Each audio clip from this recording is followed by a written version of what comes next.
Lahore case نے پورے ملک میں ہلچل مچا دی۔ دی اکنامک ٹائمز، اسلام آباد میں ایئر فورس افسر قتل۔ دا ٹائمز آف انڈیا، بھارت نے حافظ سعید پر چارج لگا دیا۔ روئٹرز، بیرون ملک پاکستان کے خلاف مظاہرے۔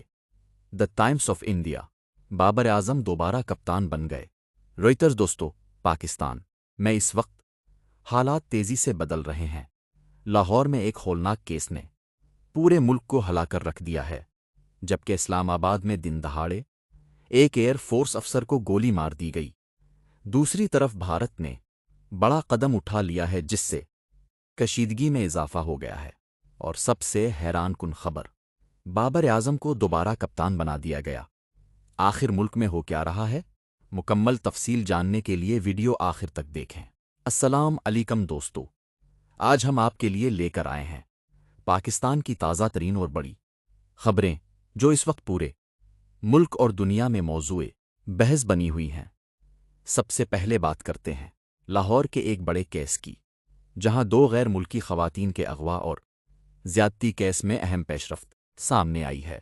رپورٹ کے مطابق اس کیس میں ایک بااثر سیاسی خاندان کا نام سامنے آیا ہے، جبکہ اب تک کئی ملزمان کو گرفتار بھی کیا جا چکا ہے۔ اس واقعے نے پورے ملک میں شدید ردعمل پیدا کر دیا ہے۔ دوسری بڑی خبر اسلام آباد سے ہے، جہاں پاکستان ایئر فورس کے ایک بہادر افسر کو دن دہاڑے گولی مار کر شہید کر دیا گیا۔ وہ ایک خاتون کو بچانے کی کوشش کر رہے تھے۔ اس واقعے نے سیکیورٹی صورتحال پر بڑے سوالات کھڑے کر دیے ہیں۔ اب بات کرتے ہیں پاکستان اور بھارت کے درمیان بڑھتی کشیدگی کی۔ بھارت نے حافظ سعید پر ایک بڑے کیس میں چارج عائد کر دیا ہے، جس کے بعد دونوں ممالک کے درمیان تناؤ میں مزید اضافہ ہو گیا ہے۔ کھیلوں کی دنیا سے بھی بڑی خبر آئی ہے، جہاں بابر اعظم کو دوبارہ پاکستان ٹیسٹ ٹیم کا کپتان بنا دیا گیا ہے۔ یہ فیصلہ آنے والے اہم سیریز سے پہلے کیا گیا ہے۔